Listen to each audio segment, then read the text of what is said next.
आइए बच्चों, आज की इस वीडियो लेक्चर सीरीज में आपका स्वागत है। क्लास 10th ट्रिग्नोमेट्रिक टॉपिक पर चल रहे हैं इस वीडियो लेक्चर सीरीज में अब हम अपना नया टॉपिक चालू करने वाले हैं और वो टॉपिक है हमारा टेबल फॉर ट्रिग्नोमेट्रिक रेशियोज। यहाँ पर टी रेशियोज है और टी का मतलब ट्रिग्नोमेट्रिक रेशियोज है ऑफ एंगल। कौन सा एंगल का? 0 degree, 30 degree, 40 degree, 60 degree and 90 degree. In angles पर जो हमारे टी रेशियोज होते हैं यानी ट्रिग्नोमेट्रिक रेशियोज, उनकी क्या क्या वैल्यू होती है, हम वो टेबल बनाने जा रहे हैं। ठीक है, अलग अलग एंगल पर ट्रिग्नोमेट्रिक रेशियोज की वैल्यू अलग अलग होती है, लेकिन जो वैल्यू हम पढ़ेंगे वो केवल 0 डिग्री की पढ़ेंगे, 30 डिग्री की पढ़ेंगे, 45 डिग्री की पढ़ेंगे, 60 डिग्री की पढ़ेंगे एंड 90 डिग्री की पढ़ेंगे। हायर क्लासेस में वैल्यूज के इन कॉन्सेप्ट को हम लोग और आगे बढ़ाएंगे, बट क्लास 10th लेवल पर हम इन्हीं एंगल्स पर ट्रिग्नोमेट्रिक रेशियोज की वैल्यू पढ़ेंगे। आइए ध्यान से देखिएगा। तो सबसे पहले हम लोग अपना एक टेबल का फ्रेम बना लेते हैं। यहां पर हो जाएगा अपना 0 डिग्री, यहां पर हो जाएगा अपना 30 डिग्री, यहां पर हो जाएगा अपना 45 डिग्री, यहां पर हो जाएगा 60 डिग्री और यहां पर हो जाएगा 90 डिग्री। ठीक है, और यहां पर हम लोग ये हो जाएगा एंगल। एंगल इधर लिखा हुआ है और जो हमारे टी रेशियोज होंगे वो नीचे की तरफ लिखे जाएंगे। ठीक है, क्या होगा? साइन थीटा, साइन लिखेंगे, कॉस लिखेंगे, टेन लिखेंगे, कॉट लिखेंगे, सेक लिखेंगे एंड कॉस लिखेंगे। ये 6 ट्रिग्नोमेट्रिक रेशियो पे और ये 5 एंगल होंगे। ठीक है, तो वैल्यू कैसे बनानी ध्यान से देखिएगा। सबसे पहले हमें यहाँ लिखना है 0, फिर यहाँ लिखना है 1, यहाँ लिखना है 2, यहाँ लिखना है 3, यहाँ लिखना है 4। टेबल को बनाने की ट्रिक हम आपको बता रहे हैं। यहाँ पर लिखना है 0, 1, 2, 3, 4, इस तरीके से सीक्वेंस में लिख देना। इसके बाद हर एक नंबर को 4 से डिवाइड करा देना है। इसको भी 4 से डिवाइड कराया, इसको भी 4 से, इसको भी 4 से, इसको भी 4 से। हर एक नंबर को हमने 4 से डिवाइड कराया। ठीक है, तो जो कुछ कैलकुलेट हो सकते हैं, सॉल्व हो सकते हैं, उसको लिखेंगे। 4 1 जा 4, 4 1 जा 4। तो जब आप इसको सॉल्व करोगे तो ये हो जाएगा 1, 2 1 जा 2, 2 2 जा 4। तो फाइनली जब आप इसको सिंप्लीफाई करोगे या सॉल्व करोगे तो ये हो जाएगा 1/2 और 0/4 सॉल्व करोगे तो ये हो जाएगा 0। एक बार अपने स्टेप्स को रिवाइज करेंगे। सबसे पहले क्या लिखा? 0 1 2 3 4, फिर हर एक को 4 से डिवाइड करा दिया, फिर सिंप्लीफाई कर दिया। 3 स्टेप हो गए। अब चौथे स्टेप में हर एक का स्क्वायर रूट लेना है आपको। क्या लेना है?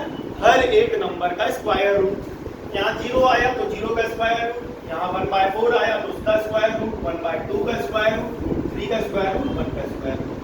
ठीक है, अब स्क्वायर रूट लेने के बाद जो वैल्यूज आ रही है उसको एज इट इज लिख देना है सिंप्लीफाई करने के बाद। तो 0 का स्क्वायर रूट क्या हो जाएगा? 0। 1/4 का स्क्वायर रूट, ऊपर 1 का स्क्वायर रूट अलग, नीचे 4 का स्क्वायर रूट अलग। 1 का स्क्वायर रूट 1 और 4 का स्क्वायर रूट 2। इधर भी वही काम करेंगे। न्यूमरेटर पूरे में स्क्वायर रूट लगा हुआ है, न्यूमरेटर का स्क्वायर रूट अलग कर देंगे, डिनोमिनेटर का स्क्वायर रूट अलग कर देंगे। न्यूमरेटर में हमारा 1 है तो 1 का स्क्वायर रूट 1, डिनोमिनेटर में 2 है तो 2 का स्क्वायर रूट 2। इधर भी ऊपर स्क्वायर रूट अलग, नीचे स्क्वायर रूट अलग। ऊपर 3 है तो 3 का स्क्वायर रूट 3 और नीचे 4 है, 4 का स्क्वायर रूट 3 का 4 का स्क्वायर रूट 2। तो फाइनली ये पूरी वैल्यू हो गई √3/2। 1 का स्क्वायर रूट 1। ये वैल्यू हो गई हमारी। ठीक है, अब ये जो वैल्यू है तो यहाँ से कैसे पढ़ेंगे टेबल को? साइन 0 डिग्री की वैल्यू 0, साइन 30 डिग्री की वैल्यू 1/2, साइन 45 की वैल्यू 1/√2, साइन 60 की वैल्यू √3/2, साइन 90 की वैल्यू 1। क्लियर हो गया? तो ये वैल्यूज आपको याद भी करनी है। टेबल बनाना तो सीखने ही सीखना है। काफी बार टेबल को बार बार बना करके प्रैक्टिस करके ये जो अलग अलग एंगल्स पर अलग अलग वैल्यूज आई हैं उसको लर्न भी करना है। वापस आते हैं। अब कॉस की कैसे निकालेंगे?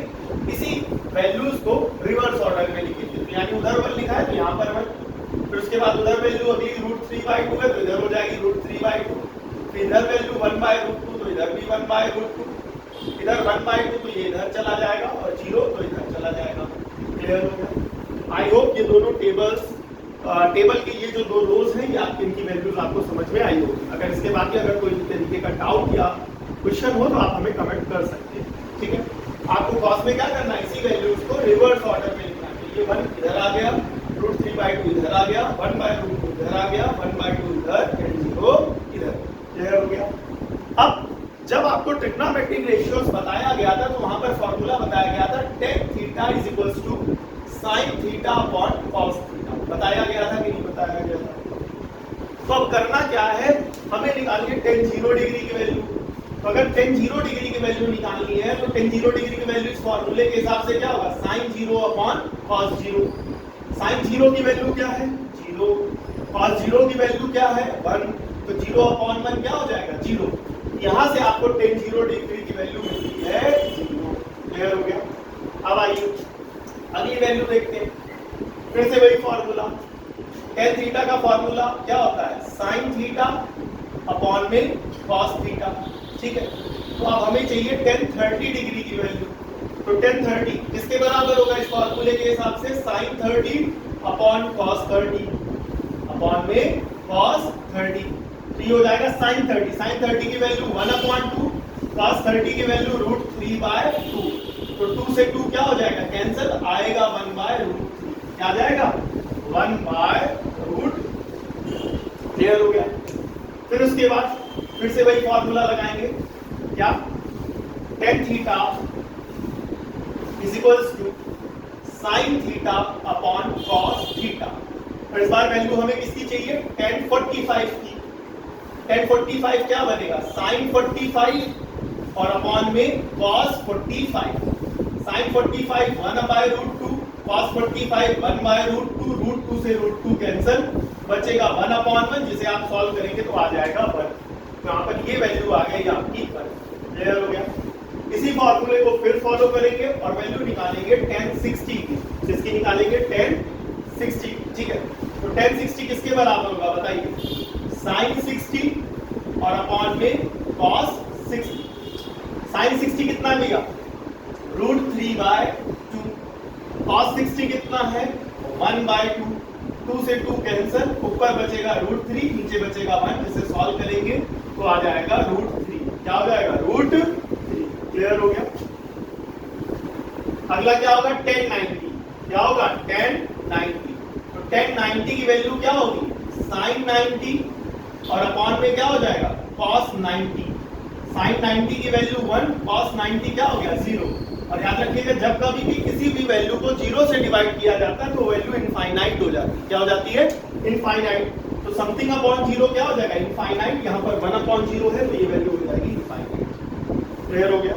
तो साइन आ गया, कॉस आ गया, tan आ गया। फिर उसके बाद करना क्या है, कॉट। सबको पता है वहां पर लास्ट वीडियोस में जब फॉर्मूले डिस्कस हुए थे तो cot theta is equal to 1/tan theta. कहने का मतलब cot थीटा tan थीटा का रेसिप्रोकल होता है। तो यहाँ पर इस फॉर्मूले को लगाते हुए हम निकालेंगे cot 0। cot 0 किसका रेसिप्रोकल होगा, tan 0 का। cot 30 की वैल्यू चाहिए, किसका रेसिप्रोकल कर दो, tan 30 का। cot 60 चाहिए, tan 60 का रेसिप्रोकल कर दो। cot 45 चाहिए, tan 45 का रेसिप्रोकल कर दो। cot 90 चाहिए तो tan 90 का रेसिप्रोकल कर दो। तो इस फॉर्मूले को यूज करते हुए आइए जो हमारी cot की सीरीज है उसकी वैल्यू निकालते हैं। cot 0, tan 0 कितना है, 0। tan 0 कितना है, 0। तो जब इसका जिसके अपॉन में कुछ नहीं उसके अपॉन में 1 पहली बार। अब जब इसका रेसिप्रोकल करोगे न्यूमरेटर डिनोमिनेटर बन जाएगा, डिनोमिनेटर न्यूमरेटर बन जाएगा। तो 0/1 क्या बन गया, 1/0। और अभी बताया था 1/0 क्या हो जाएगा, इनफाइनाइट। ये हो गया 1/√3 का रेसिप्रोकल √3 भाई √3 ऊपर चला गया, 1 नीचे चला आया। लिखो ना लिखो, जिसके अपॉन में कुछ नहीं उसके अपॉन में 1। 1/1 का रेसिप्रोकल 1/1। इसका भी अपॉन 1 हटा दिया गया, इसका भी 1/1 हटा दिया गया। जिसके अपॉन में कुछ नहीं उसके अपॉन में 1। तो √3/1 का उल्टा 1/√3 और वापस ऐसे लिख दिया। ठीक है, 1 हटा दिया, जरूरत नहीं। इनफाइनाइट का उल्टा सबको पता है, इनफाइनाइट किसके बराबर होता है, 1/0 की। तो यहाँ पर जब इनफाइनाइट का उल्टा लेंगे तो इस वैल्यू का उल्टा करेंगे कि नहीं करेंगे, इनफाइनाइट किसके बराबर है, 1/0। तो इनफाइनाइट का रेसिप्रोकल करेंगे यानी इस वैल्यू का रेसिप्रोकल किया जाएगा। तो जब इस वैल्यू का रेसिप्रोकल किया जाएगा तो इस वैल्यू का डिनोमिनेटर न्यूमरेटर में चला गया और न्यूमरेटर डिनोमिनेटर में चला गया, तो बना 0/1, जिसे सॉल्व करेंगे तो क्या हो जाएगा 0, क्या हो जाएगा 0। ठीक है, आगे की वैल्यूज के लिए ध्यान से देखिएगा। अब आ गई हमारी सेक सीरीज। तो सेक थीटा किसके बराबर था बताइए? सेक थीटा बराबर था 1/cos थीटा के। cos थीटा की वैल्यूज का रेसिप्रोकल कर डालिए, आपको सेक की सीरीज मिल जाएगी।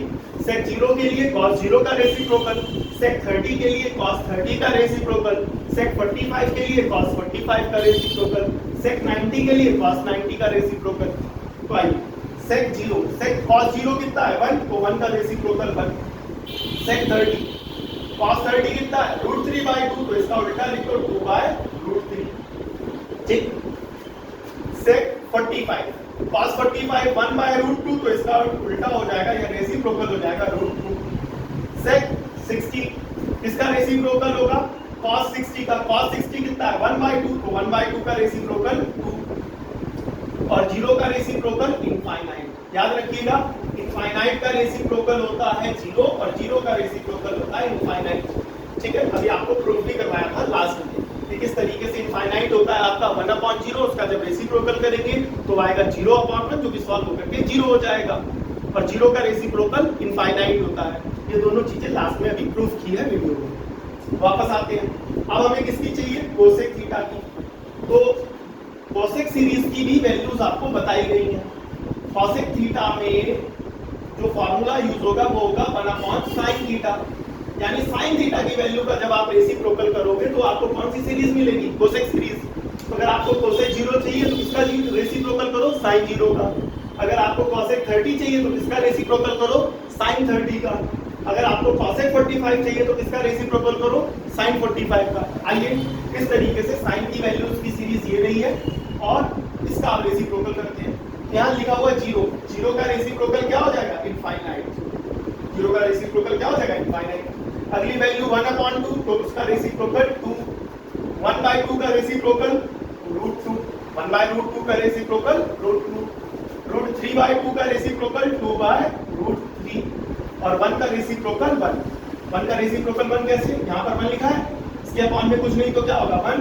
अब न्यूमरेटर डिनोमिनेटर में चला गया, डिनोमिनेटर 1 में न्यूमरेटर में चला गया, तो भी क्या बनेगा 1/1 और 1/1 सॉल्व करने या सिंप्लीफाई करने में क्या आता है 1।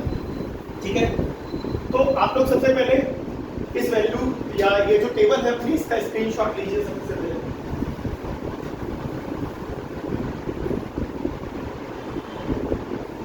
आई होप आपने अब स्क्रीनशॉट ले लिया होगा। ये पूरा टेबल जो है इसको बार बार बनाइए, एटलीस्ट 5 टाइम 6 टाइम तो बनाइए ही बनाइए। जो भी वैल्यूज इसमें डिस्क्राइब की गई है उसको बार बार प्रैक्टिस करिए, लर्न करिए, बिकॉज जब तक फॉर्मूले वैल्यूज ट्रिग्नोमेट्री में याद नहीं होंगी आपको ट्रिग्नोमेट्री समझ में नहीं आएगी। बात को ध्यान से सुनिए, तो बहुत इंपॉर्टेंट है। वीडियो को सीरीज में फॉलो करिए, पूरे फॉर्मूले को लर्न करिए। अगली वीडियो में इन टेबल पर बेस्ड हम लोग क्वेश्चन प्रैक्टिस करेंगे। अगर कोई भी डाउट हो आपका अभी भी तो आप कमेंट सेक्शन में हमें कमेंट कर सकते हैं या डिस्क्रिप्शन में दिए गए ईमेल पे आप हमें ईमेल कर सकते हैं। ठीक है, आप सभी का बहुत ज़्यादा सपोर्ट, बहुत ज़्यादा प्यार हमको मिल रहा है, उसके लिए बहुत बहुत धन्यवाद। इसी तरीके से वीडियोस को शेयर करते रहिए और चैनल को भी शेयर करते रहिए, सो दैट आपके फ्रेंड्स ज़्यादा से ज़्यादा इसको सब्सक्राइब करें, उनकी भी हेल्प हो। और अगर आपको लगता है कि भाई मेहनत करके अगर आपको कोई पढ़ा रहा है तो बदले में अगर आप कुछ देना चाहते हैं तो वीडियो को शेयर करिए, चैनल को शेयर करिए, वीडियो को लाइक करिए। आप सभी जो सपोर्ट दे रहे हैं उसके लिए बहुत बहुत धन्यवाद। अगली वीडियो में इन फॉर्मूलों पर बेस्ड, इन वैल्यूज पर बेस्ड हम लोग क्वेश्चन प्रैक्टिस करेंगे। तब तक आप लोग ये पूरी टेबल लर्न कर लीजिएगा, अलग अलग एंगल पर अलग अलग वैल्यूज आपको याद होनी चाहिए, तो ही आगे की वीडियोस आपको समझ में आएंगी, अदरवाइज नहीं आएंगी। ठीक है, तो आप सभी के सहयोग के लिए बहुत बहुत धन्यवाद। Thank you for watching.